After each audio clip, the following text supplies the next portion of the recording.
Jadi kemarin kita sudah melewati kitab Filemon sampai kitab Ibrani ya. Nah, sekali lagi kita menekankan kitab Ibrani ini pokoknya adalah Kristus itu lebih unggul dari semua ya, dari Yudaisme dan segala sesuatu yang berhubungan dengannya. Dan perjanjian baru yang dia rampungkan lebih baik daripada perjanjian lama. Oke, meskipun kita tidak tahu pasti siapa penulisnya, tapi kemungkinan Paulus ya, dari gaya penulisannya. Ini adalah surat yang daripada Allah sendiri, karena di ayat 2 dibilang bahwa ini dia adalah ahli waris, dia perantaraan kepada kita hari ini supaya kita boleh menikmati berkat rohani. Ya, lalu kita akan melanjutkan ayat 3 sampai 14. Ya, kita baca bergantian dulu saja. Nanti kita akan jelaskan, ada mau sharing di akhir boleh ya. Oke, mari kita baca ayat 3 dimulai dari saya ya. Dialah cahaya kemuliaan Allah dan gambar keberadaan Allah yang sesungguhnya, dan menopang segala yang ada dengan firman-Nya yang penuh kekuasaan. Setelah selesai mengadakan penyucian dosa, ia duduk di sebelah kanan yang maha besar di tempat yang tinggi. Oke, 2. Keunggulan Kristus lebih dari malaikat, lebih unggul dari para malaikat, Allah adalah putra, adalah Allah. adalah Allah. Adalah Allah.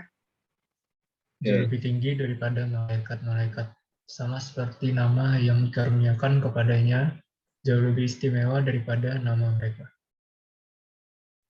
Karena kepada siapakah di antara malaikat-malaikat itu pernah ia katakan, engkaulah anakku, engkau telah menjadi anakku pada hari ini, dan aku akan menjadi bapaknya, dan ia akan menjadi anakku.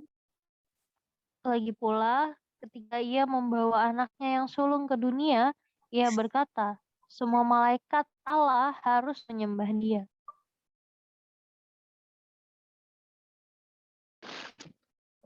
Tujuh, tentang malaikat-malaikat ia berkata, yang membuat malaikat-malaikatnya menjadi badai dan pelayan-pelayannya menjadi nyala api.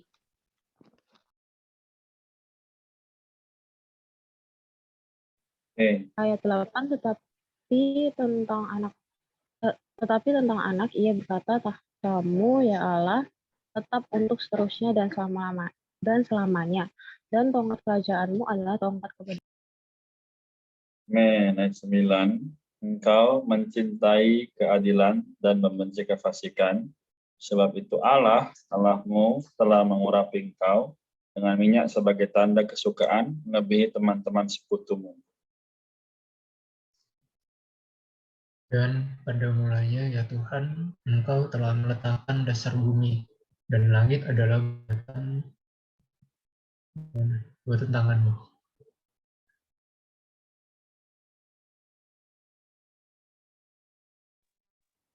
Hilang ya? Gimana ya? Oh, semuanya itu akan binasa, tapi engkau tetap ada, dan semuanya itu akan menjadi usang seperti pakaian. Seperti jubah engkau akan menggulung mereka, dan seperti pakaian mereka akan diubah, tetapi engkau tetap sama dan tahun-tahunmu tidak berkesudahan. Kepada siapakah di antara malaikat itu pernah ia berkata, duduklah di sebelah kananku, sampai kubuat musuh-musuhmu menjadi tumpuan kakimu.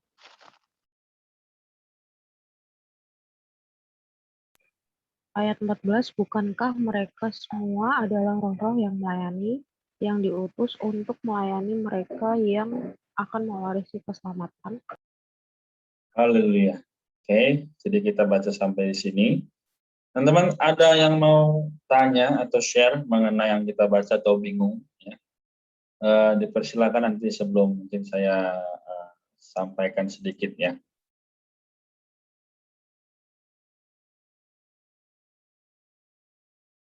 Oke, mungkin belum ya. Saya boleh duluan, nanti teman-teman boleh lanjutkan. Jadi tadi kita baca dari ayat 3 sampai 14 ini menunjukkan atau mewahyukan bahwa sekali lagi betul-betul bahwa hanya dia, ya, dia cahaya kemuliaan Allah, gambar keberadaan Allah yang sesungguhnya, bahkan menopang segala yang ada dengan firman. Bayangkan ya, menopang segala yang ada dengan firman yang penuh kekuasaan. Ini Kalau kita lihat catatan kakinya adalah apa? Rema ya. Jadi sekali kita minta Tuhan berikan kami rema. Ya, jadi firman ini adalah rema, bukan hanya sekedar tulisan yang adalah logos, tapi menjadi rema ya, sehingga kita ketika putra berbicara, dia menyampaikan firman, dia berkata sesuatu, maka yang lain atau perkataan yang lain itu selain daripada dia tidak bisa kita katakan sebagai yang menopang. Karena dalam kitab ini katakan bahwa Allah berbicara dalam putra dan putra menopang, menunjang dan menggerakkan segala yang ada dengan firman-Nya. Semuanya adalah perkara berbicara.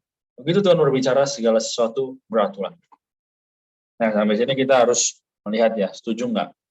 Ya, kita kalau nggak ada firman, sebenarnya manusia pasti akan kacau. Ya. Dalam kitab Timotius kita sudah lihat ya, 2 Timotius pasal 3 kemarin, bagaimana kondisi manusia, ya begitu arogan, ya garang, tidak suka yang baik, ya bahkan mengasihi diri sendiri, cinta uang, begitu ya. Nah, hari ini juga yang kita melihat ini, katakan Yesus itu lebih unggul daripada malaikat, dia adalah putra Allah, bahkan dia adalah Allah itu sendiri. Nah ini 3 tapi 1 tapi 3. Ya. Pikiran manusia tidak bisa memahami sampai demikian, tapi bisa kita nikmati, ya enggak? Jadi Allah Bapa, Allah Putra, Allah Roh sekarang ada di dalam kita. Ini bagaimana mustikanya, bagaimana mulianya manusia, sehingga di mata Allah kita boleh menerima. Ya, dikatakan ayat 4, jauh lebih tinggi daripada malaikat-malaikat, sama seperti nama yang dikaruniakan kepadanya jauh lebih istimewa daripada nama mereka. Teman-teman, kalau kita lihat hari ini, seberapa banyak sih orang yang setia, yang mau sungguh-sungguh mengejar kebenaran. Ya, bahkan di ayat 9 dia berkata bahwa engkau mencintai keadilan, membenci kefasikan. Sebab itu Allahmu telah mengurapi engkau dengan minyak sebagai tanda kesukaan melebihi teman-teman sekutumu. Nah, M-nya di sini besar. Ya, berarti apa? Menuju atau mengacu kepada Yesus Sang Putra Allah. Hari ini kita pasti percaya bahwa setiap perkataan yang keluar dari mulut Allah adalah firman Allah sendiri, yang adalah Dia. Ya, kembali ke Yohanes pasal 1 ayat 1. Nah, teman-teman sekalian, malam ini memang kelihatannya kita semakin hari semakin melihat bahwa dunia yang kita tinggali hari ini, bumi yang kita pijak, tidak lagi nyaman. Ya, semua berkata tanda kutip kasar. Semua ingin sesuai dengan kepentingannya sendiri, ya kan? Seperti yang terjadi pada kitab Hakim-Hakim atau Ulangan, kan? Itu apa? Mereka lakukan apa yang mereka pandang benar, gitu. Tapi dalam kitab Ibrani kita lihat lagi nih ya, ayat 10, dan pada mulanya ya Tuhan, Kau telah meletakkan dasar bumi dan langit adalah buatan tanganmu. Nah, kalau sampai di sini orang masih belum percaya, tanda tanya besar, berarti dia hidup selama ini dari apa? Atau pertanyaan lainnya adalah, mengapa sampai hari ini kita bisa hidup? Siapa yang memberi kita nafas? Nah, kalau sampai saat ini kita bisa bersyukur, kita bisa melihat kemuliaan Allah, semua tidak lain dan tidak bukan adalah karena karyanya. Ya. Bahkan di ayat yang ke-13 dan 14 dikatakan, kepada siapakah di antara malaikat itu pernah ia berkata, duduklah di sebelah kananku, sampai kubuat musuh-musuhmu menjadi tumpuan kakimu. Ya, bukankah mereka semua adalah roh-roh yang melayani, yang diutus untuk melayani mereka yang akan mewarisi keselamatan? So, ini apa? Dan apa yang dimaksud dengan mereka? Mereka di sini adalah sebagai putra. Dan kita, orang-orang percaya adalah sekutu-sekutunya. Ya, jadi sekali lagi, we have the guarantee. Ya, kita sudah punya tiket nih sebenarnya. Tapi kalau kita tidak perjuangkan, kita sia-siakan, maka sekali lagi, ya, it's your choice gitu ya, itu pilihanmu gitu. Mau hidup sembarangan ya juga nggak masalah, Tuhan nggak pernah marah. Tapi kalau hari ini kamu sia-siakan keselamatan, karunia itu, ya nanti penyesalannya di akhir. Ya, sekali lagi, jadi teman-teman kalau kita baca nanti catatan kaki yang di Bible for Indonesia yang teman-teman punya, ini boleh digaris bawahi ya, bahwa hari ini kita perlu melihat satu perkara yang sangat penting. Kita yang adalah pewaris tahta kasih karunia, seharusnya bisa lebih maju daripada orang-orang dunia hari ini. Mereka mengejar ketenaran, kita mengejar Kristus. Mereka mengejar harta, kita mengejar Kristus. Ini artinya adalah nyebrang. Ya, bagaimana kitab Ibrani katakan adalah yang menyeberang dari keusangan kepada yang baru, atau dari yang gelap kepada yang terang. Nah, kalau kita nyebrang tapi satu kakinya masih tertahan di belakang, nah mungkin bisa. Ya. Ayat 11 bilang, semuanya itu akan binasa tapi engkau tetap ada. Dan semuanya itu akan menjadi usang seperti pakaian. Wow, ini kata-kata yang dalam, semoga kita mengerti ya. Jadi tidak ada sesuatu pun di dunia ini, ya entah itu handphone, entah itu Samsung berapa, iPhone berapa, entah itu mobil apapun, ya bahkan ya follower seberapa banyak pun, that's only shadow.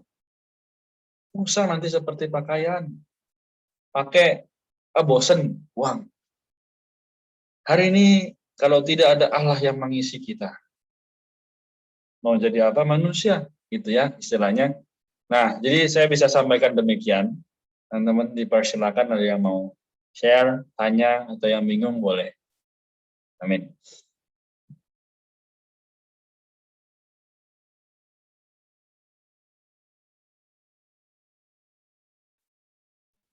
Amin. Aku menikmati di ayat keempat dan keenam. Tadi kan dibilang Kristus itu melebihi lebih tinggi juga daripada malaikat-malaikat. Di ayat 4, sama seperti nama yang dikaruniakan kepadanya jauh lebih istimewa daripada nama mereka. Kristus lebih tinggi daripada malaikat-malaikat karena Kristus itu adalah diri Allah sendiri. Puji Tuhan. Bahkan di ayat ke-6 dibilang ketika dia dibawa ke dunia, ia juga bukanlah satu manusia yang terpisah dengan Allah, tapi di dunia dia juga masih tetap adalah Allah. Nah, jadi puji Tuhan, Allah juga menegaskan di sana dikatakan semua malaikat harus menyembah Dia. Jadi ya puji Tuhan, kita punya Allah yang lebih tinggi daripada malaikat-malaikat, dan Allah yang begitu tinggi daripada malaikat-malaikat ini telah bersatu dengan kita, sehingga sekarang posisi dan status kita juga lebih tinggi daripada malaikat-malaikat. Puji Tuhan. Amin. Thank you. Ada lagi yang lain?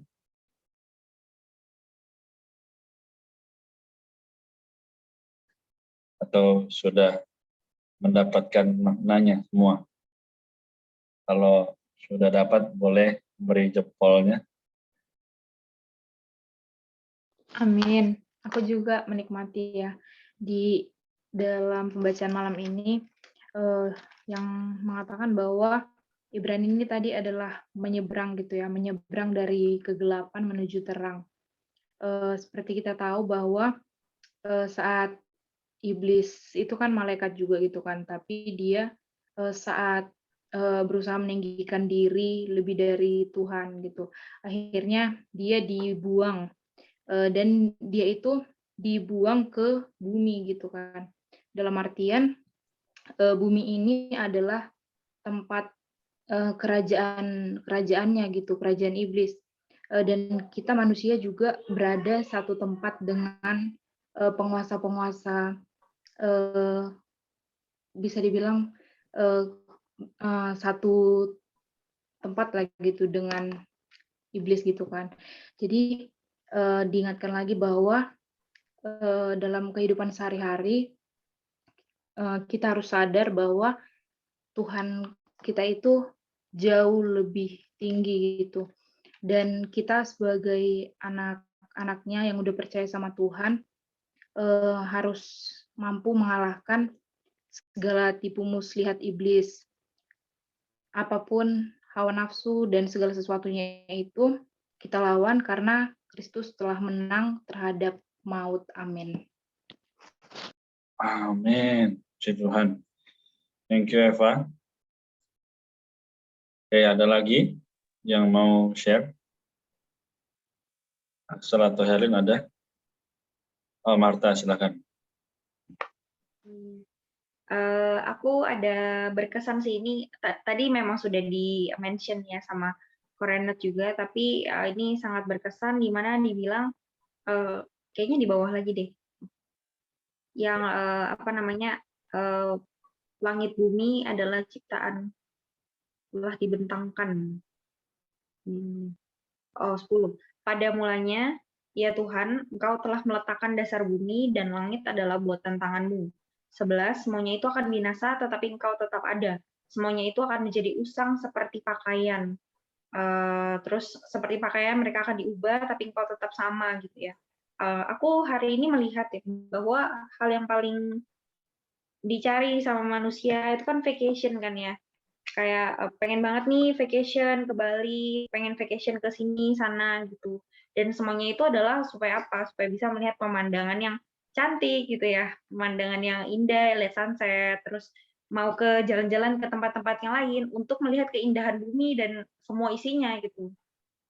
Tapi hari ini dibilang di sini bahwa ya Tuhanlah yang meletakkan dasar bumi dan langit itu adalah buatan tangannya. Tapi semuanya itu akan menjadi usang seperti pakaian. Dan ketika kita lihat lagi ya memang benar gitu, ketika Tuhan datang kembali, semuanya ini akan dirombak, akan digulung menjadi bumi baru dan langit baru dan bumi baru gitu. Dan memang intinya itu adalah bagaimana kita ya jangan sampai hati kita tertambat pada hal-hal yang ada di dunia ini gitu. Bahkan ciptaan Tuhan sekalipun ya kan langit dan bumi semuanya itu akan usang seperti pakaian gitu, dan Tuhan akan gulung semuanya. Jadi kembali lagi mengingatkan kita ya semoga kita juga kembali lagi dikuatkan ya bahwa satu-satunya yang bernilai itu adalah Kristus gitu. Dan memang segala sesuatu yang terlihat ini akan lewat, tetapi sesuatu yang tidak kelihatan itu adalah nilainya kekal, yaitu Kristus kita yang telah ada di dalam kita hari ini. Maka marilah kita menghargai Kristus yang ada di dalam kita hari demi hari, biar dia melapisi kita selapis demi selapis dengan unsur dia, supaya ketika Tuhan datang, ya kita juga nggak turut itu ya di bagian yang menderitanya gitu. Kita bisa turut terangkat, bisa berperang bersama dengan Kristus. Amin. Haleluya. Amen. Thank you. Jadi ini sungguh limpah, sungguh kaya. Ya, firman malam ini meskipun hanya 12 ayat, tapi biarlah bisa menjadi satu dorongan bagi kita untuk semakin hari semakin menempuh penghidupan yang berbeda dari orang dunia hari ini. Ya, memang kita tidak sama dengan mereka. Ya, sekali lagi bukan berarti tidak boleh didekati, tapi justru kita menjadi garam dan menjadi terang bagi mereka, kita menguduskan mereka. Oke, kita sampai di sini. Ada yang mau disampaikan dari Axel atau Helen atau sudah cukup? Aku di ayat 8 kok, tetapi tentang anak, ia berkata, tahtamu, ya Allah, tetap untuk seterusnya dan selamanya, dan tongkat kerajaanmu adalah tongkat kebenaran. Itu aja. Amin. Oke ya, thank you. Si Tuhan, malam ini ya biarlah menjadi satu titik balik bagi kita, supaya juga bisa melihat dengan jelas bahwa inilah yang Allah kehendaki di atas diri manusia. Amin. Demikian kita sampai di sini. Kalau begitu kita tutup ya malam ini. Mengucap syukur. Ya teman-teman juga boleh terus berjuang bersama, ya tidak sendirian bagi kemuliaan nama Tuhan.